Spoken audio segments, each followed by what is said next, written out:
तो देखिए मैं यहाँ पे बात कर रहा हूँ, तो देखो यहाँ पे आपको दिख रहा होगा 3 स्टार सब्जेक्ट।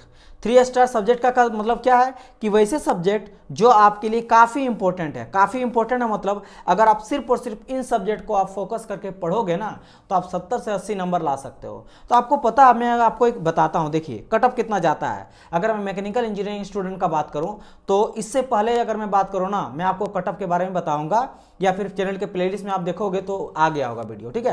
ये गया है 123 गया कभी, ठीक है। मैकेनिकल का मैं बात करूँ कभी 133 गया है, या फिर मैं एक सेकंड बात करता हूँ 140 के आसपास गया था, ठीक है। 140 में लेटेस्ट का बात करें 140 गया था, इससे पहले जो एग्जाम हुआ था। उसी तरह वेरी करता है 140, 145, 135 इस तरह से गया है, ठीक है। मतलब ये समझ लो कि 140 के अप्रोक्स में आपको जो है ना कट ऑफ वो वेरी करता है।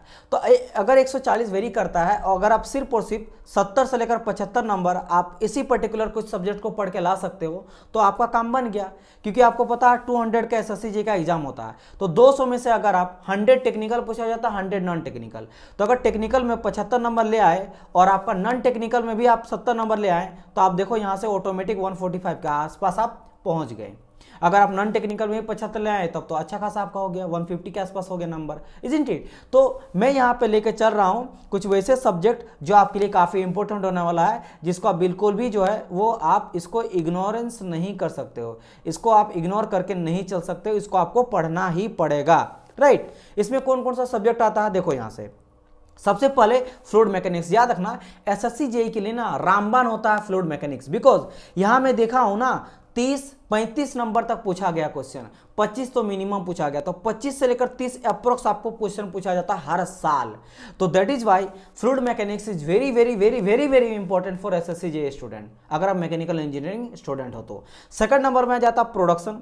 प्रोडक्शन से लेकर 10 से लेकर 18 तक वेरी करता है, कभी 10, कभी 12, कभी 15, कभी 16, कभी 18, मतलब इसीलिए मैं रेंज भी यहाँ पे आप लोग को बता दे रहा हूँ क्या मिनिमम कितना पूछा गया है और मैक्सिमम कितना पूछा गया है। तो 10 से 18 तो ये भी काफी इंपॉर्टेंट होता है। आप यहीं से देखो 30, 20, 50 तो यही 2 सब्जेक्ट से हो गया, समझ रहे हो ना। जितना कम टाइम, मान लो आप जो है बहुत सारे वर्किंग फील्ड में या फिर कुछ भी ऐसा कंडीशन हो गया, हेल्थ इशू हो गया कि आपके पास मात्र 2 या 3 महीना बचा हुआ है, ऐसा हुआ कभी, तो आप ऐसा करो मिनिमम में 2-3 सब्जेक्ट ही पढ़ लो।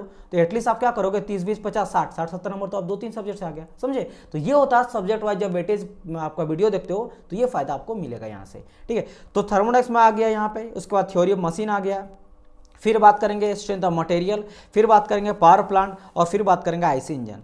तो ये कुछ ऐसे सब्जेक्ट है ना जो आपके लिए काफ़ी ज़्यादा इंपॉर्टेंट हो जाता है, ठीक है। देखो यहाँ पे याद रखना, अगर मैं यहाँ पे बात करूँ सर यहाँ तो आप बोले थे 4-5 सब्जेक्ट, लेकिन यहाँ पे आप देख रहे हो 1, 2, 3, 4, 5, 6, 7 सब्जेक्ट हो गया डियर। देखो ये 4-5 सब्जेक्ट ही, मैं आपको बताता हूँ कैसे।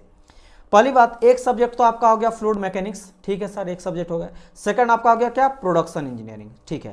थर्ड देखो थर्मोडायनेमिक्स, तो याद करो थर्मल इंजीनियरिंग में आपका पावर प्लांट भी आ जाता है एंड आपका आईसी इंजन भी आ जाता है। तो ये जो थर्ड है ना, ये थर्ड में इसको भी मांग के चलूंगा और इसको भी, मतलब आईसी इंजन में भी थर्मल पावर प्लांट का भी पार्ट होता है एंड आपका आईसी इंजन का भी आपका, मतलब पावर प्लांट बात करें, आईसी इंजन बात करें, इसके अलावा HMT भी आ जाता है, RSC भी आता है, वो सब जो थर्मो डायनेमिक्स प्लस आपका थर्मल, मतलब थर्मल इंजीनियरिंग का ही पार्ट होता है।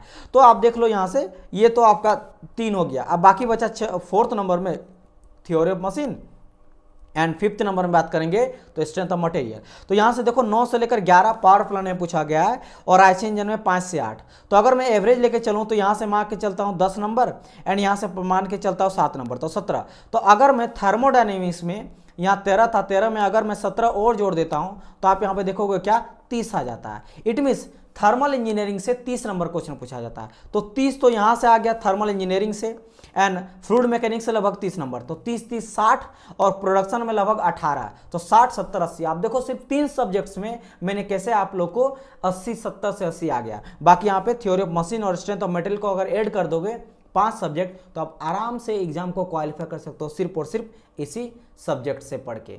चलिए, तो ये हो गया 3 star subject which is very very important subject, इसलिए 3 स्टार रखा है ना।